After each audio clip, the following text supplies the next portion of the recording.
Welcome to the Memories of a Moonbird podcast, exploring life one story at a time. Hello friends, I'm Daniel Scherl. Today on the show, this is so cool because when it comes to the need for speed, he's the real deal. As a fighter jet pilot for the United States Navy for nearly 25 years, he flew the FA-18 Hornet and Super Hornet and the F-16. He accrued almost 4,000 flight hours, over 700 carrier landings, and served as both a Top Gun instructor and Air Wing Operations Officer. Today, this family man flies for one of the major airlines and hosts his own awesome podcast called, appropriately, the Fighter Pilot Podcast. There, he explores the fascinating world of air combat, the aircraft, the weapon systems, and most importantly, the people. And you should absolutely subscribe. I'm so excited to chat with this amazing man and fellow podcast host about all things jets, life in the skies, what it feels like to be in control of something moving 1,200 miles an hour, and what his experiences around the globe have taught him about life back here on Earth. Please welcome Vincent Aiello. Vincent, welcome to the show. Well, thank you, Daniel. I think I should pay you after that. Wow.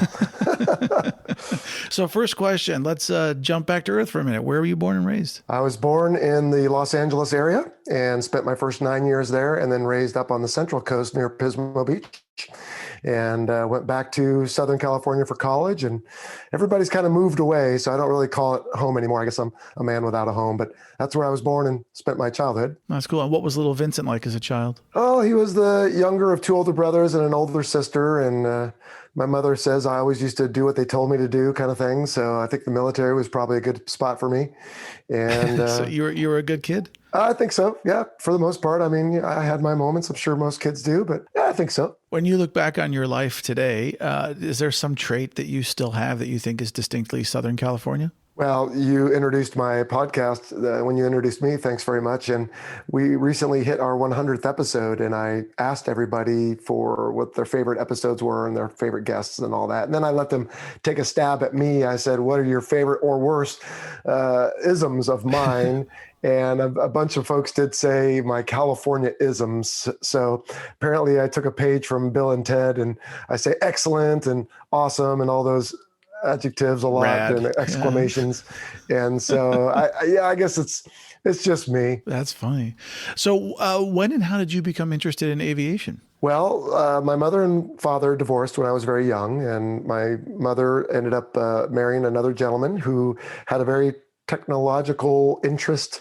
And so his father was an Army major.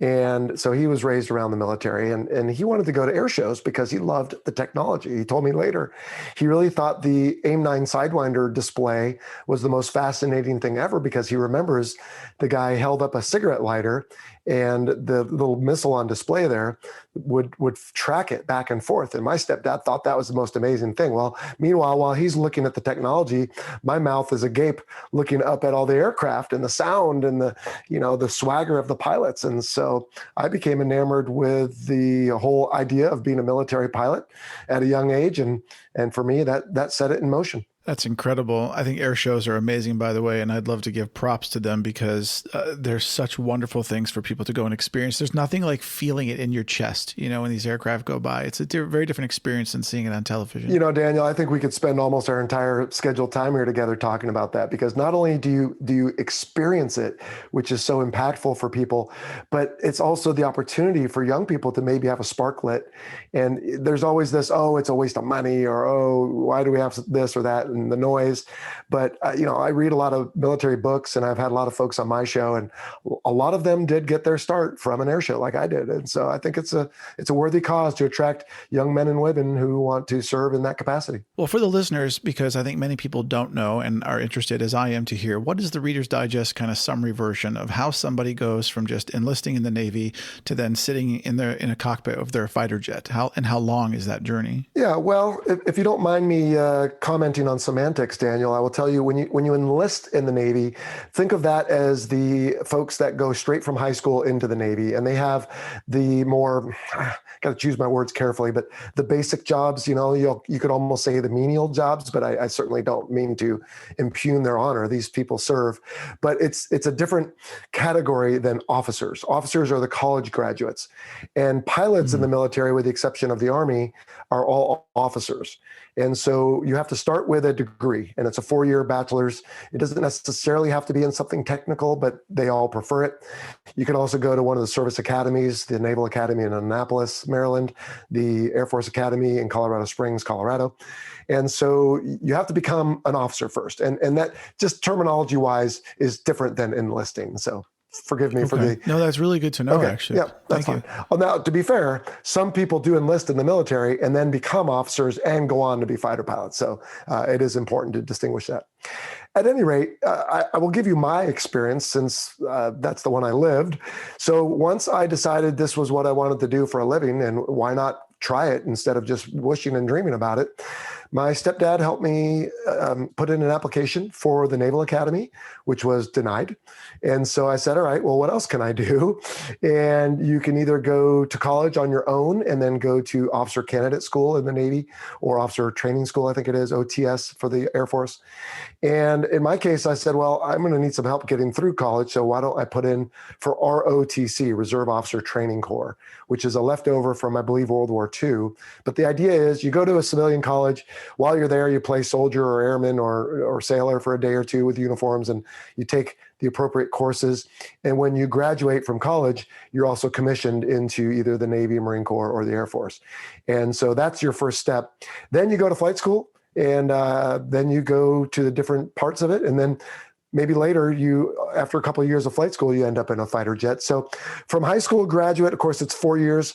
Once you're a college graduate, it's about maybe 2 years before you first get in. Well, not before you first get in, but before you're, flying a frontline fighter, let's say. So 6 years, that's incredible. Yeah. So when you get into a fighter jet and you're an officer and you're a trained pilot, are you assigned a specific aircraft, or do you guys share aircraft? Well, sort of both, right? So when you're done with flight school and you earn your wings, then you are assigned a particular type of aircraft. So in my case, it was the FA-18 Hornet.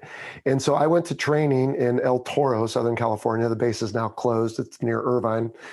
And I learned to fly the FA-18 A, B, C, and D. And those are just 4 different models that are very similar. Okay. And so when I then got to my first squadron in Florida, then we had 12, I think it was, aircraft that were all roughly the same, and we shared those, but it was one type of aircraft. So in the movies, when you see the call sign on the aircraft, do you guys swap those out, and do you actually have the call sign on the plane, or no? No. So what you do is you have a squadron's worth of aircraft, and you usually have more pilots than there are aircraft. So the front runners, if you will, the commanding officer and the executive officer and a few others will have their names on both sides. But the lower rank you get, the less likely you are to have your name on there, because there's just not enough spots. Or you might have your name on one side and another pilot might have his name on the other.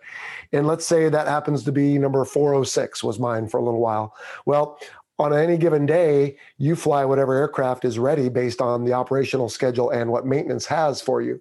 And so it's not always 406. It could be 401 or 410. And in Hollywood, I think they realize very quickly that they'll confuse people if you see, Lieutenant Vincent Aiello flying in a jet that has Lieutenant somebody else's name. So they keep it simple and put them in the jets with their names on them.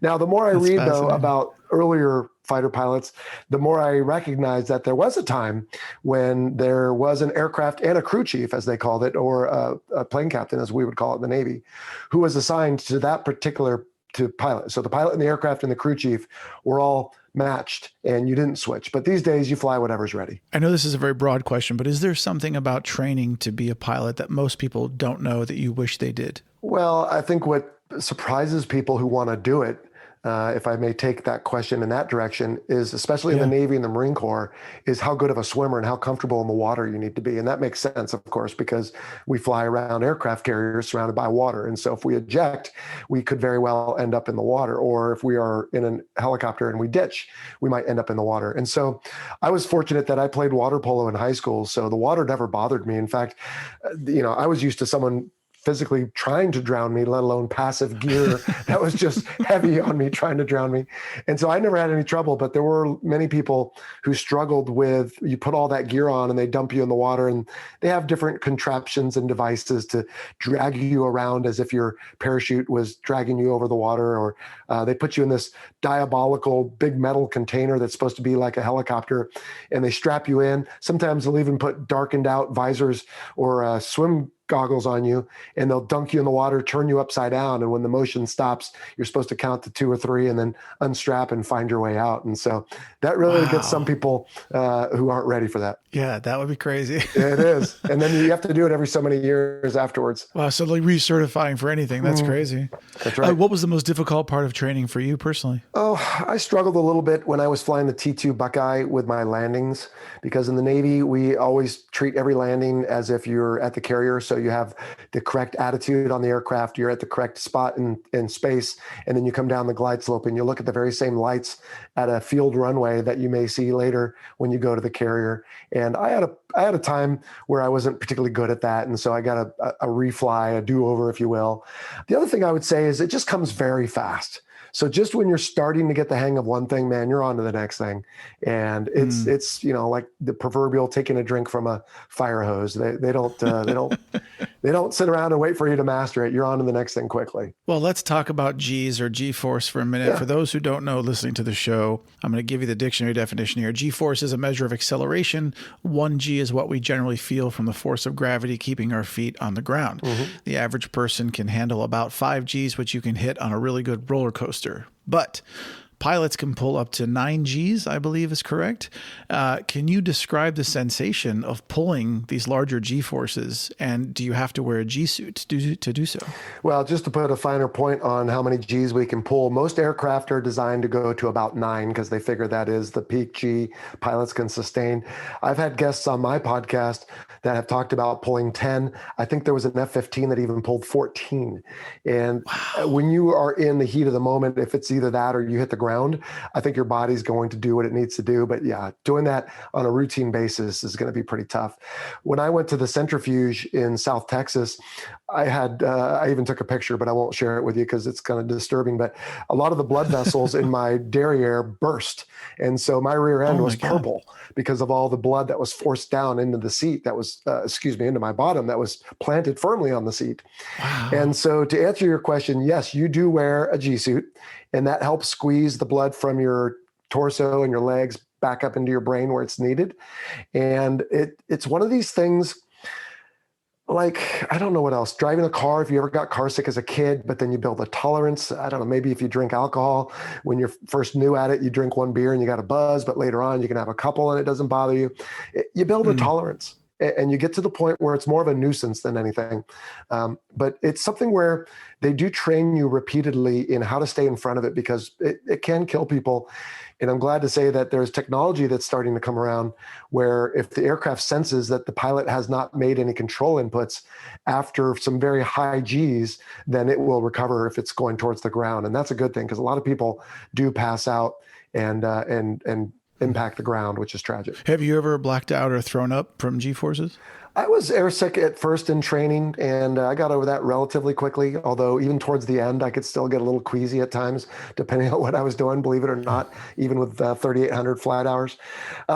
I don't remember ever completely passing out. So just to, again, put a fine point on this, you have the G-induced loss of consciousness, G-lock, and then you have the A-lock, which is the almost loss of consciousness. And I had that quite frequently. One of the clues or cues they teach you to watch out for is as you pull a lot of G's, you begin getting tunnel vision. So your vision begins to come in from the sides and narrow down, kind of like Luke Skywalker as he was about ready to bomb the Death Star. You remember that little thing he was looking at? Yeah. It comes in from the sides. Your vision does that in gray. And I would get to the point, Daniel, I know this sounds crazy, but I would get to the point where my left eye would go gray and my right eye just had this small opening left. And I used to call it my Terminator, like targeting eyeball. I could just ease the pull just ever so slightly and keep it. So I just had this soda straw vision. And if I did it right, I could move my head around and use just that one little cue there to keep track of what was happening and try to make sure I was in the dogfight still. But yeah, it's crazy what the human body can do. That's amazing. So do you get on a roller coaster and think to yourself, oh, this is child's play? Oh, I love roller coasters. You know why? Because you're not in control. Oh. See, so when you're in control, that's fun. And don't get me wrong, I do love that. But when you're on a roller coaster, you're at the whims of the roller coaster. And the best experience I've ever had, Daniel, with a roller coaster is we went to Silver Dollar City in Missouri. You probably know about this place, right? Oh, I know it well. Yeah, Yes. they've got that massive wooden roller coaster, right? I forget the name of it, but it's like, I think got the steepest drop of any wooden roller coaster. Well, we went one year after I'd been there years before. And I expected that it was going to do something because I thought it was a different roller coaster, but it ended up doing something totally unexpected. And it was the biggest thrill I've ever had because it was the surprise of it. So yeah, when you're not in control, there's something fun about that. And yeah, I still love roller coasters. Plus I have boys. So, when we go, that's what we do all day long. And my poor wife can do about 2 or 3 and she's done. Well, this may sound, this may sound like a silly question, but how hard is it to steer and fly a jet? I mean, how does it compare to driving a car or some other vehicle? Well, a car, so there are 3 axes, right, in flying, and it's hard to do this on an audio-only format, but, imagine you have a car. When you steer the car left and right, that is the yaw, effectively, and I'm probably messing up the terms, but you get the idea here. I guess that's what lateral direction. But anyway, so when you go left and right in a car with a steering wheel, that is with the steering wheel, but in an airplane, that's actually with your feet. Huh. And you only do that on the ground or on the flight deck of the aircraft carrier. So you actually steer an aircraft with your feet. Airliners have a little tiller that they use, but in a fighter, it's with your feet.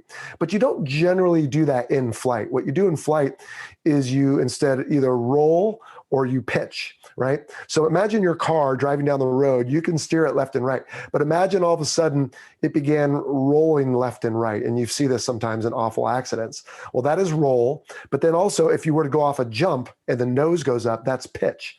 And so in an aircraft, what you do is you roll, let's say, to the left in angle of bank, and then you pull back on the stick, and that is how you turn to the left, not just by yawing to the left like you do in a car. So and this is like different when it turns and correct. Mm-hmm.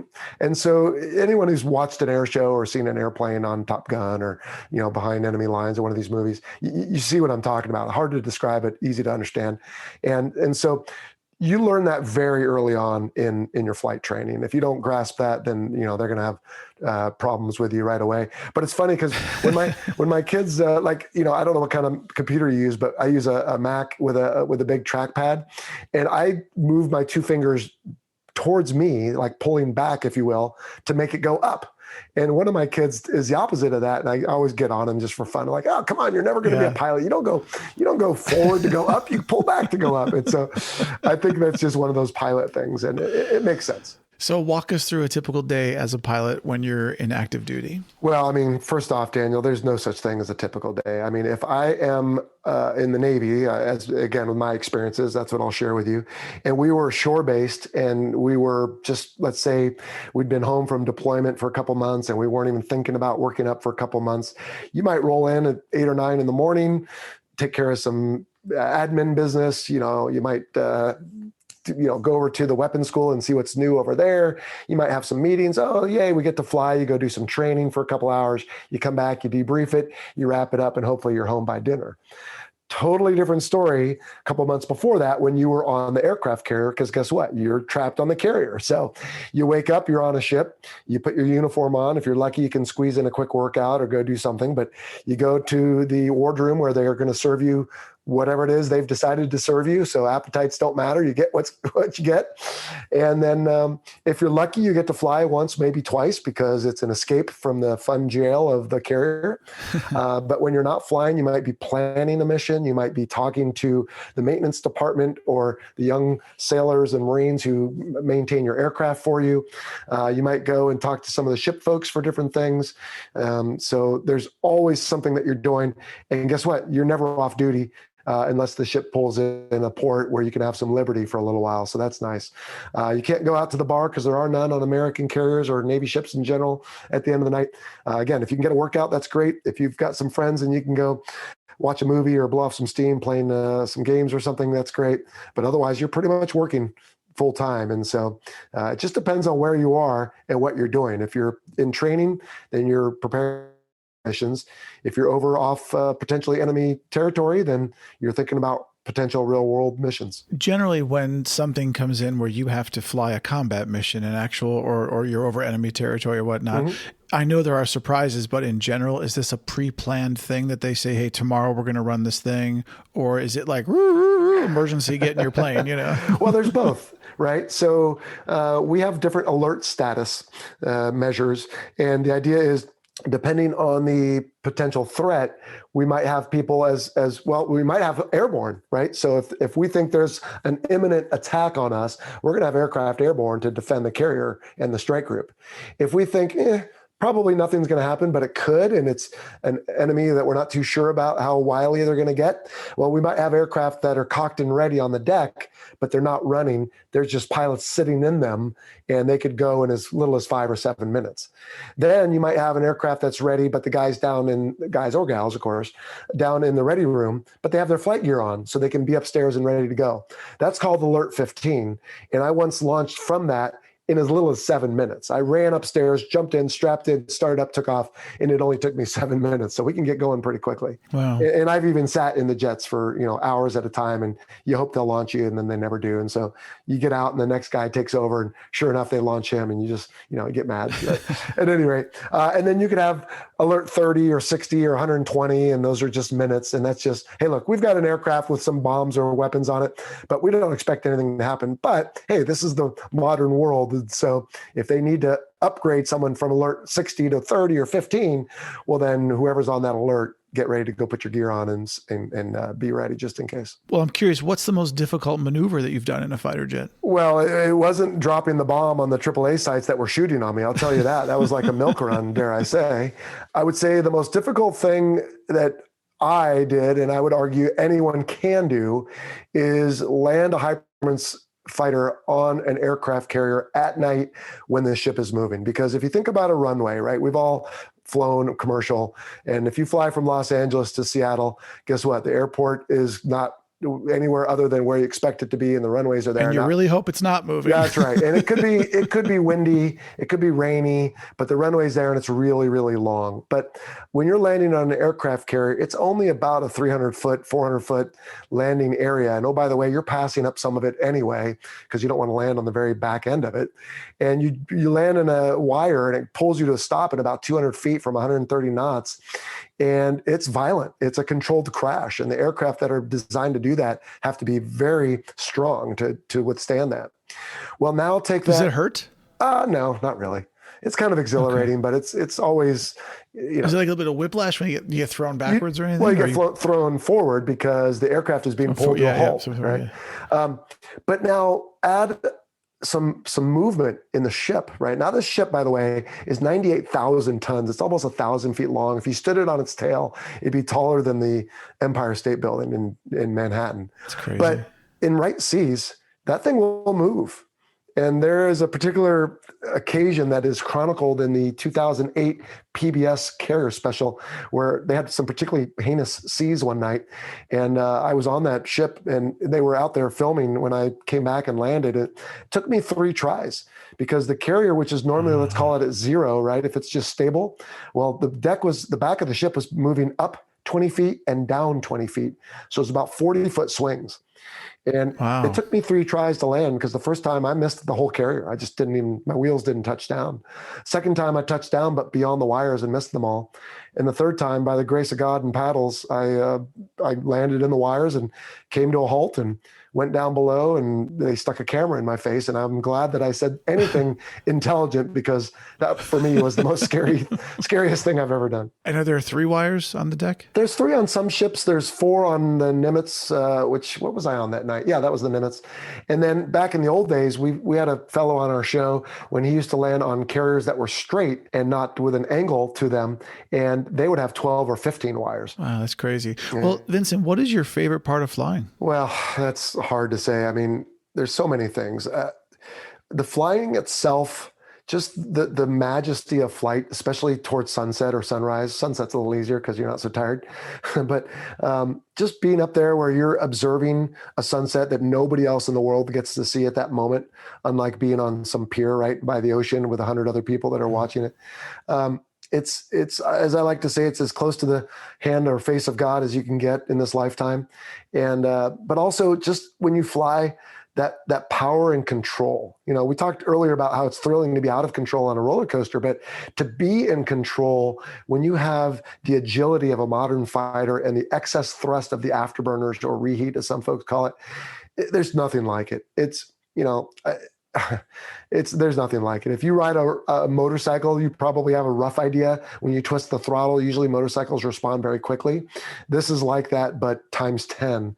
And it's amazing. But the other thing why I hesitated at the beginning is, as fun as all that is, what really keeps people around, I think, is the camaraderie of the other people who do it. And the men and women, the boys and girls, I shouldn't say that, but just to distinguish the younger folks who maintain the aircraft. It's impressive. I love it. I miss it. I don't get that in my airline capacity. It's noble, it's honorable, and it's wonderful. So all those things make it worthwhile. Anyone who might be wondering if a pursuit in such a field is for them, I say absolutely yes, go do it. Because if you find you don't like it, well, after some amount of time, they'll let you go. But if you are working in some 9-to-5 job in an office and you look out your window and see a military aircraft go by, you're always going to wonder why. What's the fastest you've flown?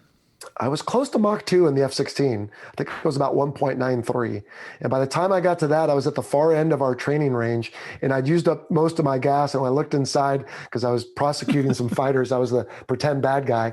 I looked inside at my fuel, and suddenly air was rushing through my teeth as I thought, uh-oh, I better knock off and head back to base.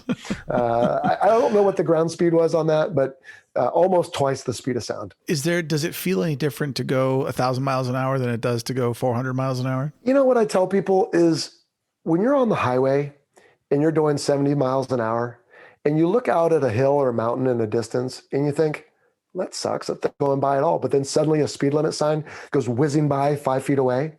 It's all that relative distance, right? So when I'm doing Mach 2 at 33,000 feet in an F-16, and I shouldn't put it that way because I didn't quite do that, but you get the point. Other than the rumble on the airframe and the air going over the canopy that you can sense, there's really no sensation of speed. Now that's what's fun about flying by the clouds, because then you get that. But when you're doing a low level, or you're flying close to the ground or skimming, something fun like boats all over the water or whatever, then you get that speed limit sign sensation I told you about. And that's a lot of fun. So even 300, 400 knots is fun when you're close to the ground or the water. Now your call sign is Jello. And I'm curious, how do pilots get their call signs? Is it given to them by someone else? Do you create your own? Is it a rite of passage? Is it mandatory to have a call sign to fly? Well, Daniel, I would refer you and your listeners to episode 2 of the Fighter Pilot podcast from January 1st, 2018, where we covered this ad nauseum. And well, then I'll tell you what, Then don't answer, because it'll give my listeners something else to go listen to, and then they can go find out for themselves. All right, I love there's it. your homework. But I will promise you it's worth listening to. It's quite funny. Do pilots generally have an understanding of the mechanics of their aircraft? I know there's a team that supports you, but could you ever get down there and assist if there was a problem, or are you just hands on the controls only and not involved in the mechanics? Well, yes and no to all of that. And I don't mean to vacillate, but we are expected to understand the different systems in our fighters very well, because if there's a problem, you want to know, this isolation valve, by closing this or opening that means I'll lose my landing gear, but not my flaps, etc. So you want to know your systems, hydraulics, engines, life support, flight controls, armament, all those things. As far as getting out and lending a hand, no, because you have to be qualified to do that. And not to say other people don't understand how to remove an engine or do things. There are probably pilots who understand all that real well. I never did. And so to go down to maintenance and say, hey, I want to help you change this engine or whatever.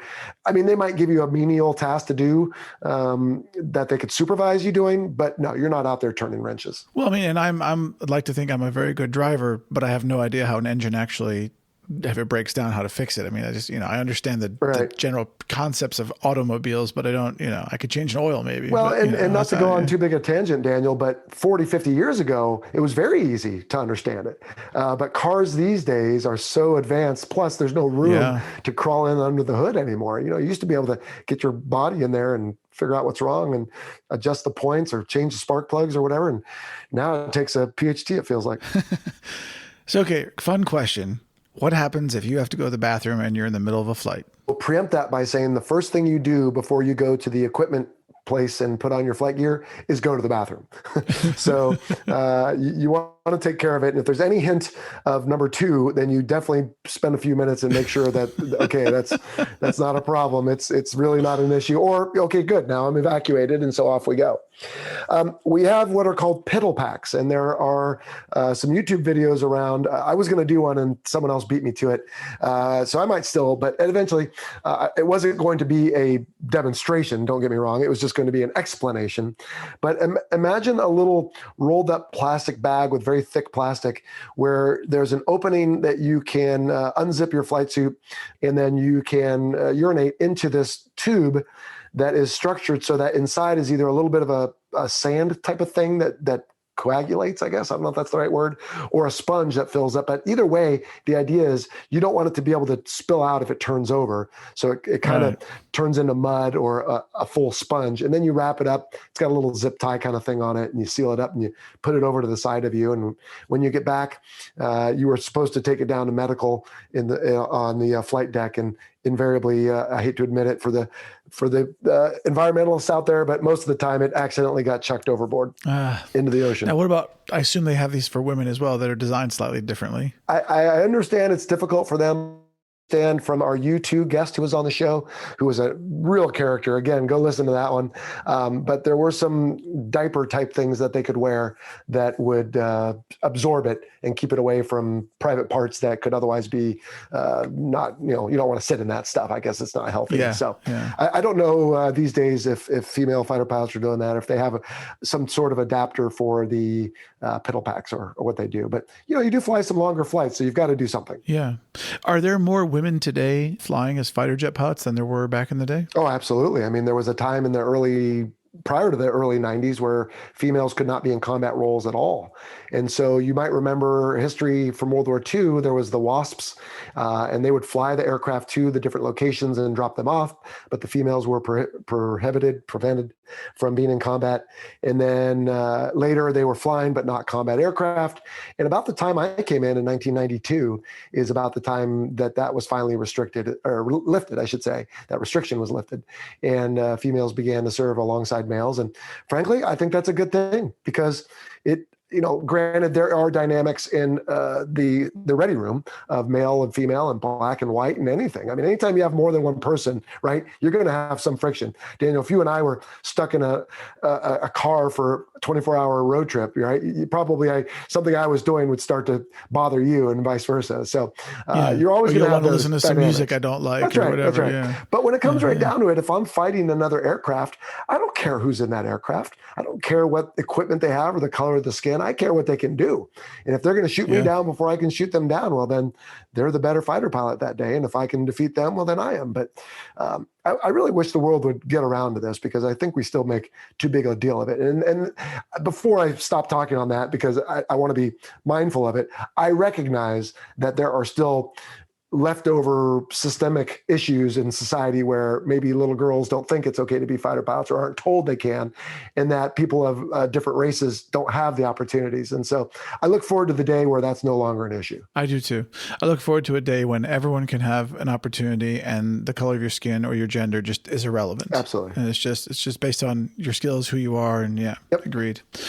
So you were an instructor at Top Gun, and I'm really curious, how is it doing that, and how different is it, of course, than you see in the movie? Right. What's it really like? Well, how much homework can we give your listeners? Because episode 7 we titled Top Gun versus Top Gun. And we deliberately did that, although it sounds redundant. The movie is 2 words, both capitalized, or the first letter is TNG. And the schoolhouse is 1 word, all capital. All capitalized. But it's not an acronym. So that's just the way they decided to do it. And so a good friend of mine who is deployed currently was the commanding officer of Top Gun at the time. And we recorded a great discussion. And I even poked some fun at, okay, what? So no volume all day long. And so it's totally different. And the point we make, and I make this a lot of places on the Fighter Pilot podcast, is if movies really reflected reality, nobody would pay the $10 to go because it would be boring, Daniel. Yeah. It would be god awful. And so they have to make it fun. And hopefully the forthcoming Top Gun Maverick will do more of the same. And we'll have to suspend reality for those of us who have been there, because nobody wants to see a 3-hour debrief. I mean, you go out, you spend 5 hours preparing for a 1-hour flight and 3 hours debriefing it, and maybe the other way around. But if all you do is sit in the debrief and that's your 2-hour movie, that's not fun, but that's where the learning happens. And so it's very much different, and rightfully so. So when you're teaching as an instructor, do you know right away if you're dealing with a good student versus someone who's probably not going to make it through? Well, I would defer that question to someone who taught flight school, which I never did. By the time you instruct at Top Gun, those people are hand selected. And so with rare occasions, most of them make it through. I guess what I'm trying to say is most of them make it through. On rare occasion, we have an attrition, and it's a bummer. But you can kind of see them struggling, and either they get it or they don't. And at least at Top Gun, there's a very high standard for the benefit of wearing that patch. And if you don't meet it, you don't get it. And it's unfortunate, but that's the way it's got to be. So that's interesting that by the time they get there, this is like the graduate school of graduate schools. You have to be cream of the crop to get there. Okay. That's right. Well, the 2 most important Top Gun movie questions we're going to ask, and then we'll get off that subject, is Okay. 1, have you ever done the inverted middle finger to somebody while you're flying? And 2, have you ever eaten at the Kansas City Barbecue Top Gun bar in San Diego? No, and yes, but it was in 2000, I think it was, well before I lived here in San Diego. And it's since burned down, unfortunately. They lost a lot of the original artwork, and I think the original piano. Know that. Yeah, but they rebuilt. And I've not been back since. I understand it's a bit of a tourist location, so no, it's not. Yeah, not something on my list. I don't take friends when they come. We go to the USS Midway across the way, which is really interesting, right there on the wharf. That's cool. But no, I know where it is, but that's about the end of it. Is there a movie that you've seen that actually got fighter jet maneuvers and experiences correct, or at least close to being right? Well, Top Gun did, and Top Gun Maverick will as well. Now, granted, yes, they did the inverted middle finger thing, which is unrealistic, but the flying scenes were real. And on the upcoming movie, the flying scenes are real. Now, to be fair, they've spliced them together, but it's 2 real splices that, look amazing. But yeah, they wouldn't let these guys fly in such close formation as they do in some of the scenes we've seen on the trailers. And so I think those movies are very realistic. Behind Enemy Lines isn't very realistic in some regards. I actually had a chance over COVID 2020, you might remember, when everything was first locked down, some of the different online channels were looking for people that had setups in their home that could help them. And so I think it was Business Insider and Vanity Fair both reached out to me and said, hey, would you be willing to do some fighter pilot reacts, videos for us? And so we talked about, like, Iron Man had some F-22s, if you remember. We even did, what was it? The Incredibles, of course it's a cartoon, but there's a scene in there where I forget the stretch lady's character name, but she's evading some missiles, and Behind Enemy Lines and Top Gun, and golly, what were the other movies we did? The Schwarzenegger movie. Yeah, True Lies. Yep, that was the one I was just thinking of. Yeah. Which that was a good one too. But I mean, again, they have to make it exciting. Well, I'll link to those videos. I'll link to that video in the show notes so people can see that as well. Oh, good. I'm curious. Do pilots age out at some point? Is there a point where, like, your body just won't take the G forces and whatnot? Well, that's more of a. There's two questions here. The first one is, the older you get, generally the more senior in rank you get. And the more senior in rank you get, the fewer flying opportunities there are for you. So in that regard, yes. But as far as the effect on your body, some people succumb to the injuries, if you will, of flying a fighter earlier than others. It's not uncommon to have a bad neck or shoulder or other parts for fighter pilots. In fact, right now there's some hubbub in the news about why are military pilots having higher susceptibility to certain types of cancers, which is not the question you asked. But the point simply being is my neck used to hurt a lot just because you're wearing an 8 or more pound helmet that then you're twisting your neck and pulling G's and looking for the guy behind you. Again, if you've seen Top Gun, you've seen Maverick and Goose, right? Kind of stretching around in the flight deck there, but it can be painful on the body, but some people can do it longer. There's a gentleman in Australia who, his name is right on the tip of my tongue. We're trying to get him to come on the show, but I think he's in his early 60s and he's been flying for decades. And he's just got the unicorn body that can do it. And he loved it and he was teaching. And so I think he finally retired after, I don't know how many thousands of hours, but some people last longer than others. Is it difficult for you to drive, 35 miles per hour or 55 miles per hour because you've gone so fast? Oh yeah. I'm already an old fart. I turned 50 last year and I pretty much leave early so I can set a couple over the speed limit. And that's the end of it. I do still have a sport bike though, back to the motorcycle analogy. And when I get on that thing, you remember that cartoon a long time ago, Mr. Walker and Mr. Wheeler, where they pedestrian? Oh, it's a funny one. I'll have to see if I can find it. I'll link it to you. But it's this whimsical cartoon about this nice gentleman who gets in his car and he turns into this radical person, and drives like a maniac. And so when I get on my motorcycle, I might dial it up a little bit because it's like the good old days, but that's about it. Did you ever consider quitting any time in your career? No, not really. When I was young, I knew I wanted to be taken care of by the Navy, so I wanted to retire, and I did. The day I retired, the next day, I still had medical benefits, and I could go on base and shop at the commissary and the exchange and get gas cheaper and all that. So I knew I wanted to do that. I'd hoped to be a commanding officer, but the Navy didn't need my services in that capacity. So I did it as long as I could and I had a great time doing it. And I have no regrets. There was a time I thought about maybe leaving the Navy and going to like an Air National Guard unit, but I was too much of a wuss to embrace the change of doing that. So I just stuck with what I knew. Well, so today you fly for one of the major airlines, and I'm curious, how is it different than flying jets beyond the fact that your cargo is people, and do you like one more than the other, or are they just that different? Oh, no comparison. I would go back to my old life in a heartbeat, except that, I was gone a lot, of course, and then military.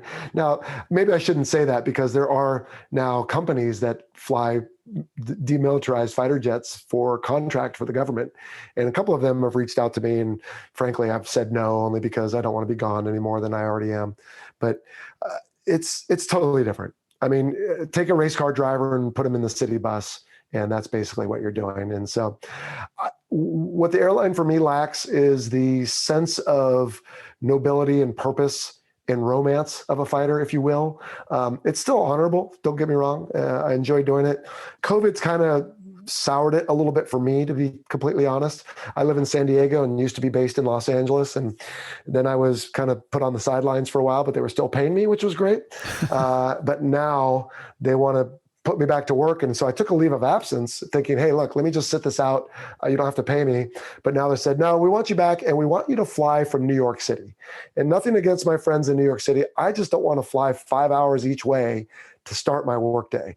So I'm still in a bit of a food fight with my company over that right now and trying to avoid that. But alas, it looks like they're going to win. It's either that or quit. And that doesn't that's not a smart move. So I'll probably have to do that for a little while, but everything for a season, right? Yeah, exactly.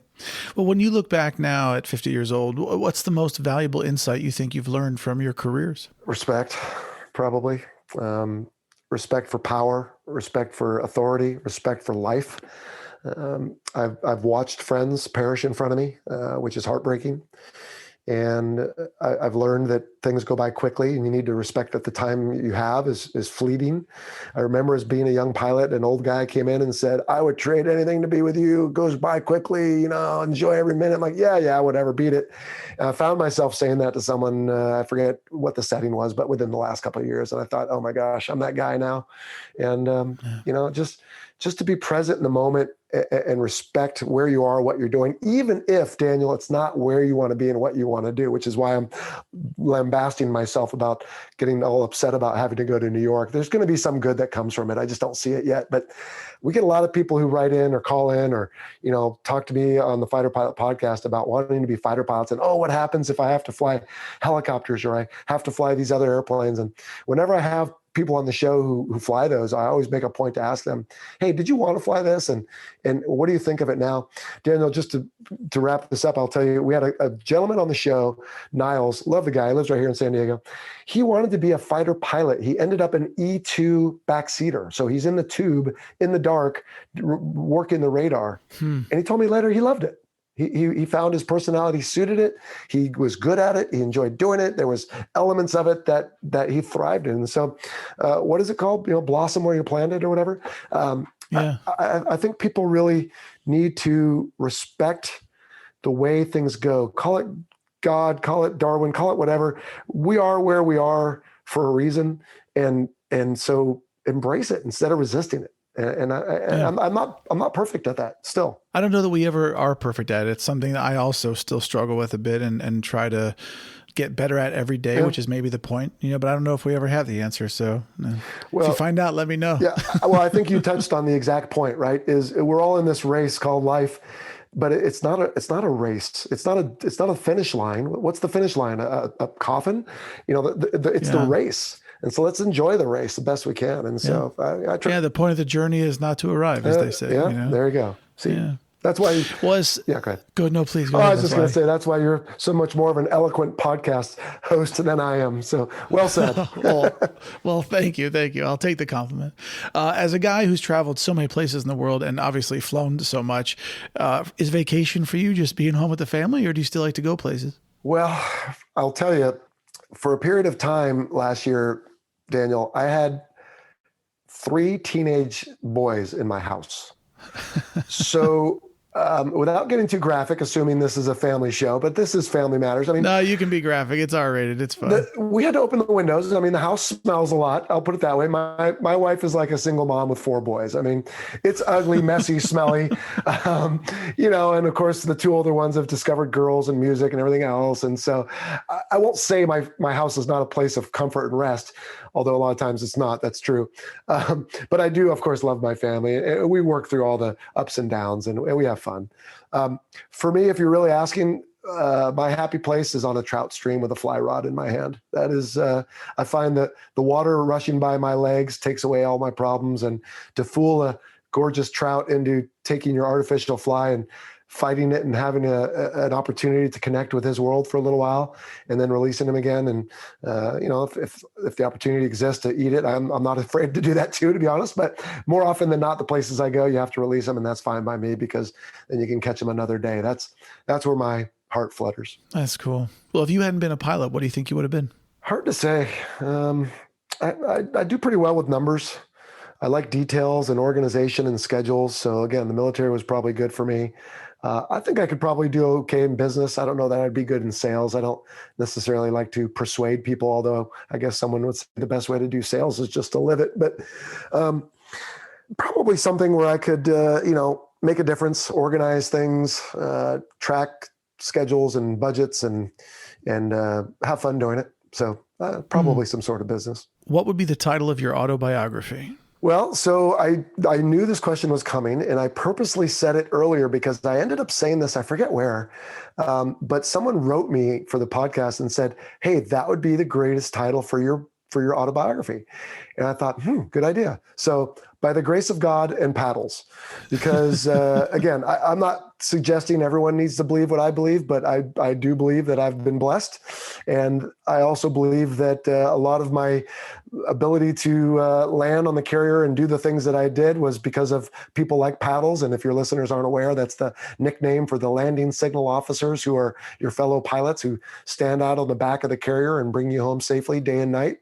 And so I think it's got a good ring to it. And I wish I remembered who suggested it so I could give credit where credit was due, but probably that. I love it. I love it. What was your favorite childhood book? I don't really remember. We used to love the Cat in the Hat and some of the Dr. Seuss stuff. And then when my kids were younger, we used to read Pandora. It's a little whimsical book about a cat who gets kind of out of favor with the parents because they have a baby. And I always had fun changing the story up because that one was so ripe for, just changing the story a little bit, like Beat It, Cat, and instead of drinking tea, they're drinking beer or something. And my kids love that.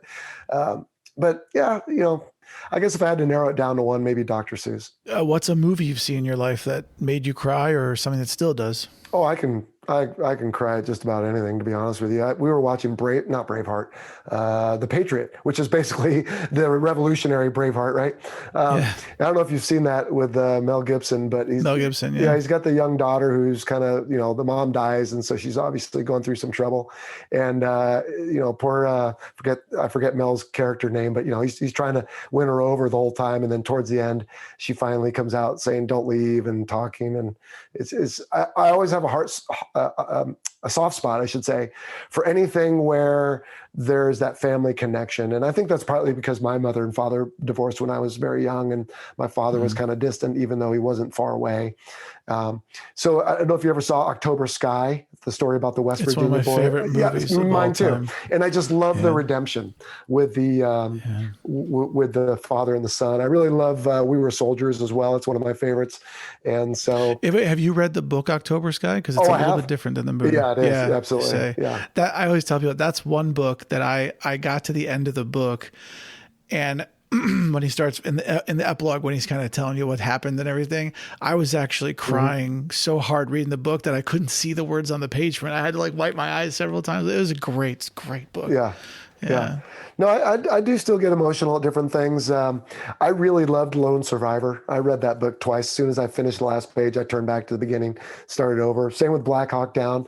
And I think, again, I just have a spot in my heart. Maybe it's because it feels like it was lacking with a father figure that was somewhat missing as a child. But anywhere there's that bond, and it doesn't have to just be between men, with whatever, however it goes, just where there's that connection where people have something traumatic that happens, or there's that connect, that sudden moment of bonding. And I guess that's why the Patriot got me the other night, just when the little girl finally connected with her dad. I just thought that was really touching. Well, how do you think your focus in life has changed as you've gotten older? What was different for you at 20 that's different today?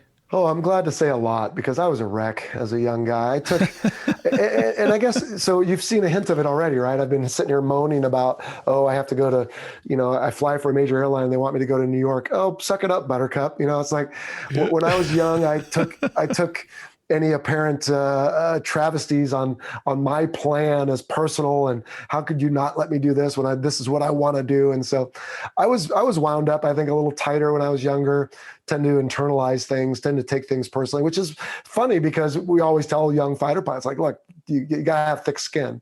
And so I've definitely mellowed out. I had a rather major life event when I was 39 years old medically that I haven't shared with my own show yet, so I'm not going to give you all the details. But that was one of those events where it could, in fact, a friend of mine just lost his brother, the exact same thing, undiagnosed.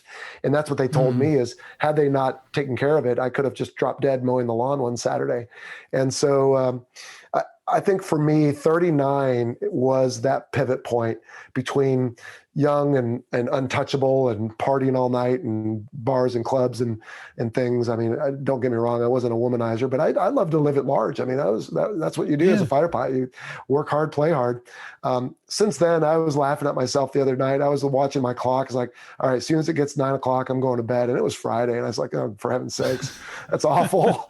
But, my young kids are trying to get out there and take the torch for me. So that's good enough for me. What are your hobbies? What do you do with your off hours? Well, one of them. Besides fly fishing. There you go. Exactly. Yeah. I still like to snow ski, although it's getting harder every year. And, I like to ride my motorcycle. I've got an old muscle car I like to tinker on with and work on. Honestly, the biggest take of my time is family and the podcast, and that's pretty much my day. Well, I'm curious. It's 8:00 at night. You have the house to yourself, and you're gonna dance around your underwear or whatever, like Tom Cruise. What kind of song would you put on? What's your jam? Well, first off, if I'm going to dance around, I'm going full naked because why not? But anyway, sorry, disturbing. Man. I know. I'll probably take a lot of grief for this, but Shake It Off, Taylor Swift. That's a fun one. I really like that one. If I'm in the right mood. That's a good song. Yeah, if I'm in the right mood, I'll jump around to that. But then I might turn around and put on System of a Down, which is a little bit like thrash metal, but some of it's not. Yeah. I really like Pink Floyd. I probably listen to more of that and Roger Waters than anything. And that's probably partly to do with the fact that I'm kind of mellowing with age. Although that's the era, that's the music of our childhood too. Yeah. I mean, that's, the same age. So I was telling my 20-year-old son, who's really into music, we share a lot of taste, although he likes more of the other stuff that I don't. But I told him, I said, when I was in college at UCLA, I think I listened to The Wall all the way through every single day somehow. And we just have it on in the apartment or while I was studying. But I listen to a lot of Pink Floyd or Roger Waters, and I love 80s rock as well. My wife and I really love the 80s music. So it just depends on the mood I'm in. Sometimes I'll actually exercise to mellow music, believe it or not. It's not just the speed metal. I'll put on something kind of, heart warming, I guess. I don't know what to call it. It actually focuses you quite a bit. Right. I agree. Mm-hmm. Yeah. What did you make for dinner last night? Last night we had one of those meal in a boxes that comes to your door. I think it was Blue Apron, actually. So if they're listening, thank you very much. And you get the instructions out. It's got all the ingredients, and we put it together and put on some music and have a little fun with it. But I can do okay on a grill. I've got a pasta salad I can make, and I can probably not screw up spaghetti. But other than that, I'm no chef. What's your favorite food? Probably my all-time favorite food is watermelon. That's awesome. A cold watermelon on a hot summer day, man, there is nothing better. I love that. If you could sit down for 4 hours in an old-timey pub somewhere in the world with any person from all of human history, alive or dead, excluding your own family members or any kind of religious prophet, who would you sit down with? What would you drink? And what's the first question you'd want to ask them? Oh, man. Well, I guess that rules out Jesus. Let's see. I've been asked this one before, and it always strikes me as kind of odd because I tend to not spend a lot of time driving in the rearview mirror. I tend to look ahead, and maybe to my own detriment because I don't really think sometimes too much about what I'm doing right now. And I just released a blog about that on my own website recently. But maybe one of the founding fathers, like what it was really like. I mean, we know the end story now, right? But for George Washington and all those guys that were there at the beginning, during all the articles and everything they had to go through, and then the Revolutionary War, we have the benefit now of knowing how it ended, but what was it really like? Yeah. And did they know that this idea was going to work? And that, in fact, we're all men created equal, because at the time it sure seemed like certain ones weren't treated equally. Yeah. And so I think to sit down with a group of them and I feel badly that, I don't know about you, by the way, Daniel, when I turn on a microphone, I'm instantly half as smart as I was before, and that's not very good. So I'd love to be able to rattle off a bunch more of the names of the people that were there. I don't know. Is there a Patrick somebody and a Adams? And anyway. Well, we'll just stick with George Washington. Let's go with him. That's exactly. Or maybe, all right, so you and George Washington are sitting in an old-timey bar. What are you going to drink? Oh, I love a good old beer, and I don't know if they had IPAs back then, but that's what I'm on right now. So a nice 8% IPA and a pint is going to do me just right. And I think I'm going to ask him, I guess it depends on when we're talking, of course, but how did you know, or did you know that this was going to work? Or did you just exude the leadership you felt they needed to know that you had it all together? Because that's one thing, not to derail the question, but I think a lot of leaders are just frankly messes of people. I know I am. I mean, people look up to me now that I have this podcast, but I tell them, I'm like, look, I'm a wreck. I'm still bad at things. I still piss my wife off after 20, however many years of marriage. I still say stupid things to my kids and my parents. And I'm not amazing. You see a part of me on this podcast, but so I wonder, these other people that we have these enormous outlooks of, or reputations, how do they think of themselves? Well, Thomas Jefferson. I'll tell you what. I've interviewed people from so many different walks of life and from all different countries of the world. And the one thing I can tell you that there's many things that actually bind us together as human beings. But one of the things that they all have in common, and these are people that are leaders, Academy Award winners, award-winning authors, all that stuff. They'll all say the same thing, which is if anybody tells you that they have it all figured out, they're full of shit. Yeah. We all just do our best, Yeah. Tim Ferriss has a really good book out called Tools of Titans. It's like 600 pages. It rehashes a lot of the big names that he's had on his podcast. And there's a couple of people in there that say the same thing. It's like, look, fake it till you make it, or whatever the other cliche is. But, don't believe people that act like they have it all together or say that they do, and don't assume everybody does, but figure out what's your strength and work on that, and what's your weakness, and get someone to help you with it. I listened to a podcast the other day because we all think, oh, we're going to work on our weaknesses and get better. And this show I was listening to was with Andy Stanley. The guy was saying, hey, look, I'm not left-handed. I'm right-handed. Now I could practice getting better writing left-handed, and I would probably make some gains. But why should I? Why don't I just write with my right hand? And if there's some chore or task that requires it to be written left-handed, let me find someone who's left-handed. And I thought, there you go. That's the perfect example, right? It's like, I have a natural bent for being right-handed. Let me find someone who can do this left-handed. And my mother's left-handed. So, hey, go for it. Play to your strengths. Exactly. Yeah. Vincent, if you could travel in time, where would you go? I think I would like to go back to, I don't even know when, but before Los Angeles was a city, and look at the basin that is now Los Angeles. Because when you've flown over Los Angeles, now if you've done it in an airliner, that's one thing. But when you fly over Los Angeles in a fighter, and even at 20,000 feet, all you can see, almost in any direction except the ocean, of course, are lights, if it's at night, of course. It's ridiculous. I mean, it's crazy. I can't begin to imagine what it must have looked like back before then, when there was rivers and I think salmon. And if you go back far enough, different saber-toothed tigers and different things that still bubble up right in downtown LA at the tar pits. It's crazy.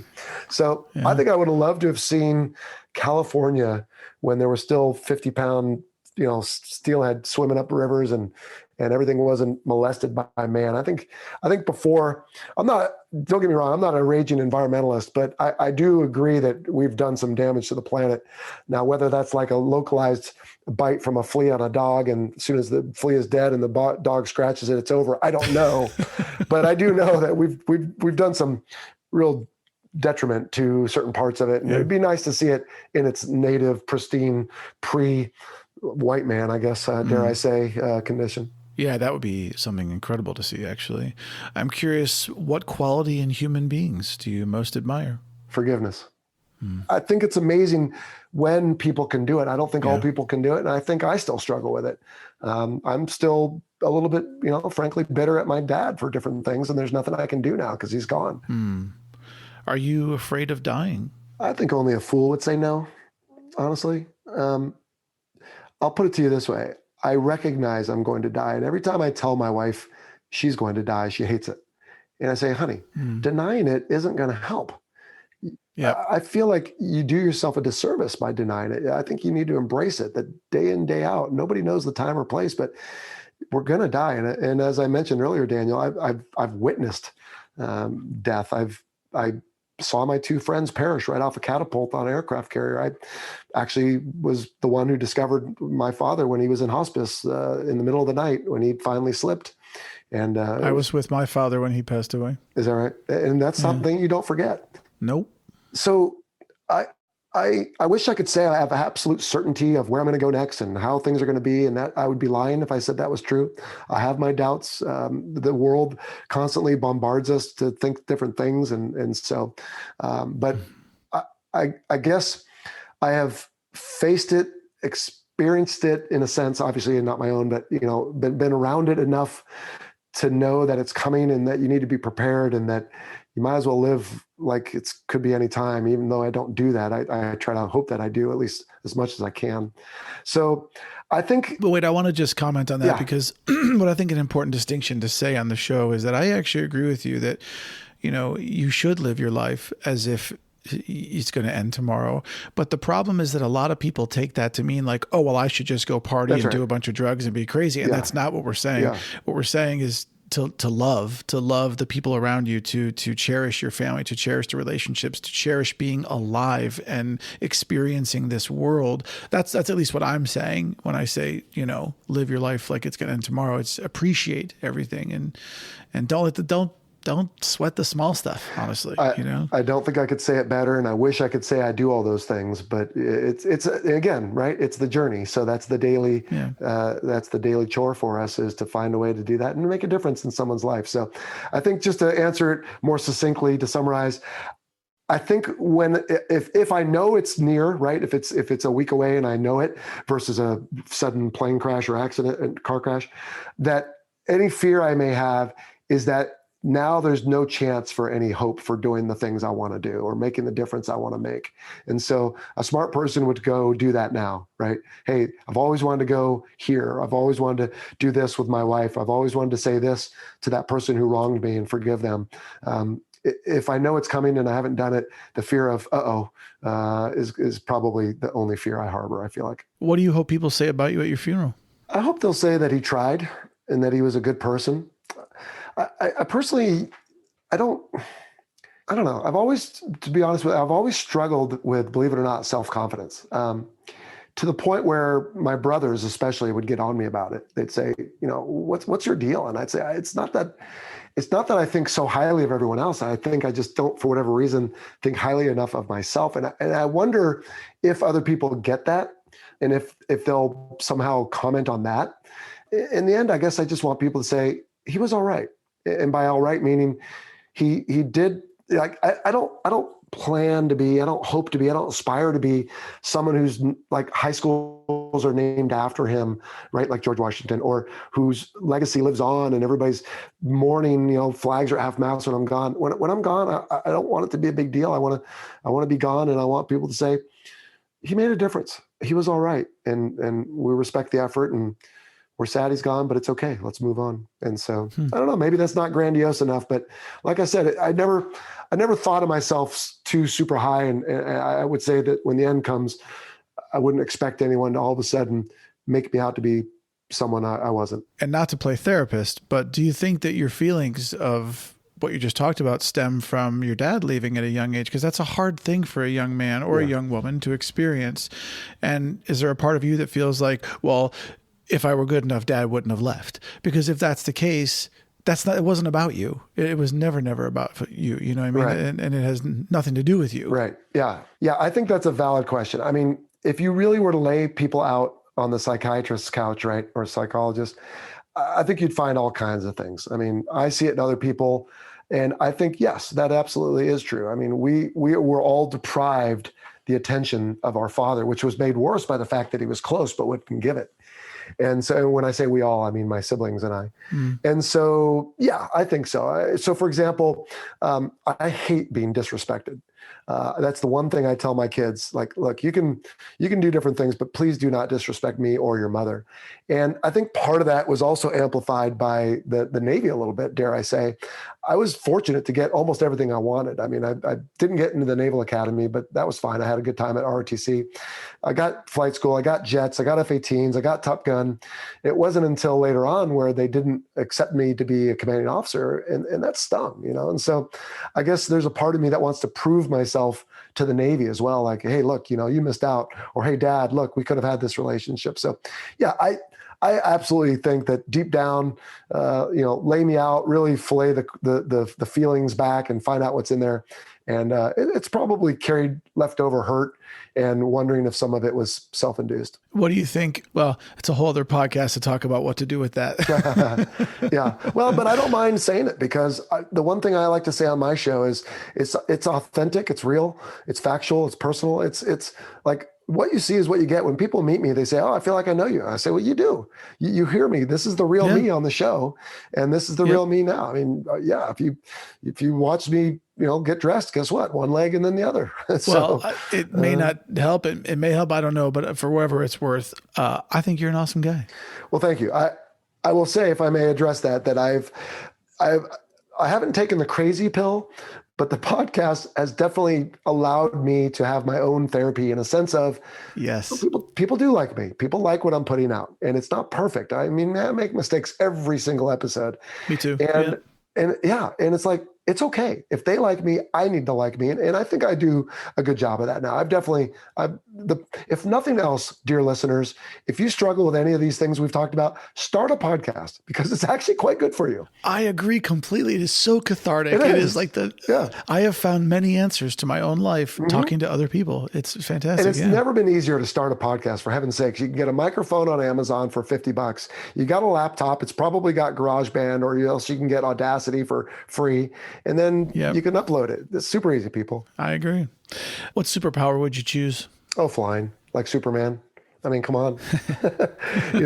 Basically, pretty much do that in an F-16. It's like being on the tip of a rocket, and the thing is so powerful. And the F-18, with the way the canopy closes, there's this little metal bar right kind of at the top of your head, and it somewhat occludes the view. With the F-16, the whole canopy comes down together, and it's just like sitting out in space. So it's really close. But yeah, to be able to fly like Superman, I think has got to be as good as it gets. That's awesome. If you could tell your younger self anything, what would it be? Chill. Don't worry. You know that everybody says this. Every single person over the age of 40 says they would tell their younger selves to just relax, enjoy life more. I wonder if it just wouldn't work, No, because I think if you found the 20-year-old Vincent and you said, hey, your 50-year-old Vincent says, chill, what do you want to tell him? Dude, get back in the game, you old geezer. Get fired up, get out there, get excited about something. Yeah, exactly. I think chill, not so much as don't have the energy and passion. I think passion was a word that was used to describe me a lot at different times. I think it was a polite way of saying, all right, if we can get him going the right direction, it's great, but otherwise he's a bit of a wild card.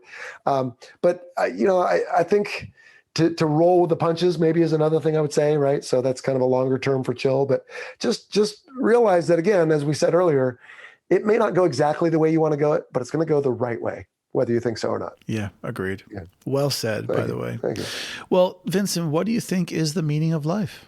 I think the meaning of life is to try to figure out the meaning of life. I mean, you can take so many different looks at this, right? One is, well, we're only here for a short period of time. We might as well live it up, right? And just party like you were talking about earlier. And who cares about tomorrow, and squander your whatever gifts you have and wealth that you may have, and just go live it up.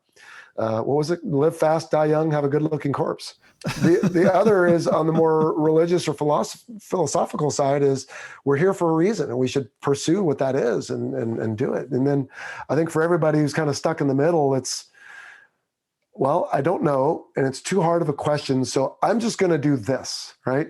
And I think it's why, I'm no psychologist, but I think it's why people will stay with an abusive spouse or loved one, because I guess maybe I shouldn't call it loved one, but abusive. They stay in abusive relationships, I should say, because they're I don't know, people don't like change or whatever, or the job sucks and it's ruining their life, but they don't have the gumption, for lack of a better word, to get out of it and go do it. And I think really what people should do is, what is my purpose? Why are we here? What are we doing? And what can I do? If my job is simply to serve as a support for someone else, then okay, that's maybe what I need to do. But if you feel like there's something more there's a tugging at your spirit or whatever it is that you need to go figure it out, then go figure it out. And I commented on that earlier.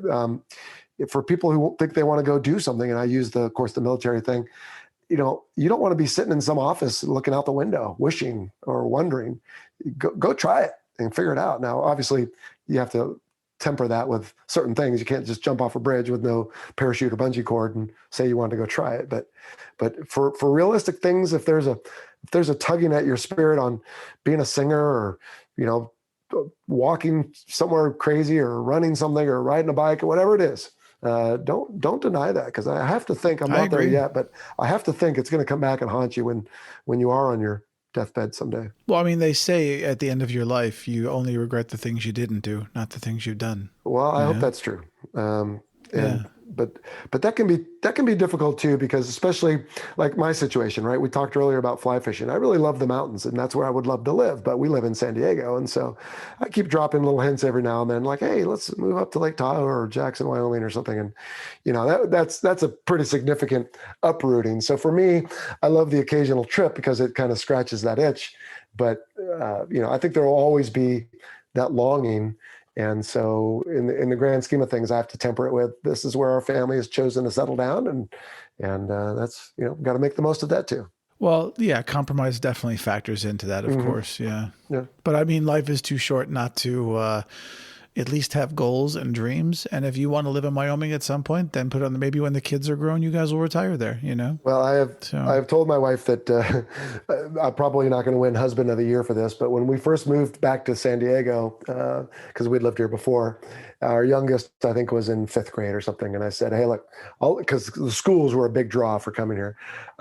I said, look, I'll live here for 8 years. After that, I'm moving to the mountains. I hope you come with me. And I think she understood the implied joke. But we have talked about, if we continue to, and this is going to be our best decade for earning.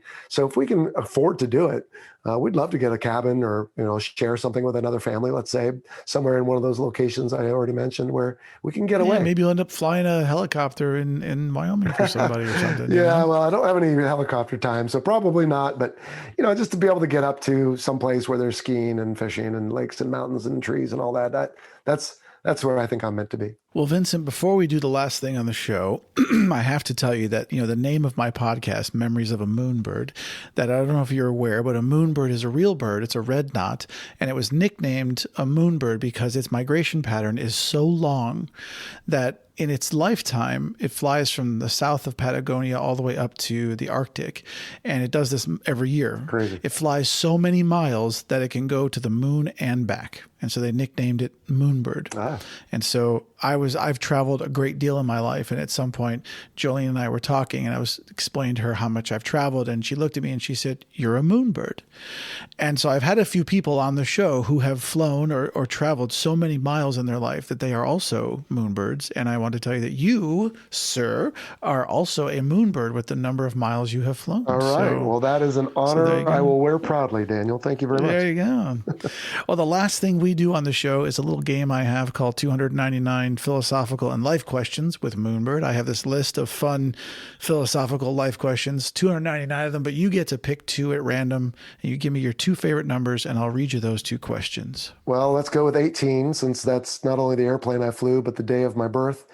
And then how about, I was going to go 213. But... Yeah, 213. Perfect. Okay. Number 18. Do you consider yourself an introvert or an extrovert? Both. I don't think you have to be one or the other. It depends on the setting. I used to be more introverted when I went by my first name. Since I've begun going by my middle name, Vincent, I've actually become less introverted and more outgoing. If depending on the type of setting, the party, the type of people there, I might sort of hide in the corner or I might work the crowd. So I think I don't think it's binary. I think I can be both. That's cool. Number 213. Could you live without the internet? Oh yeah, easily. It's called the Trout River. Now, the podcast would go away and some people might be disappointed. But, at some point on that note, I'll turn 51 later this year. So this is a young person's activity. And the longer I'm away from it, as far as my recency goes, the less relevant I will be. So at some point, we'll have to talk about a secession plan for the Fighter Pilot podcast. But until then, yeah, I do need the internet for as I like to call them, the drug addicts I've created, because people start listening to the show and they need a hit.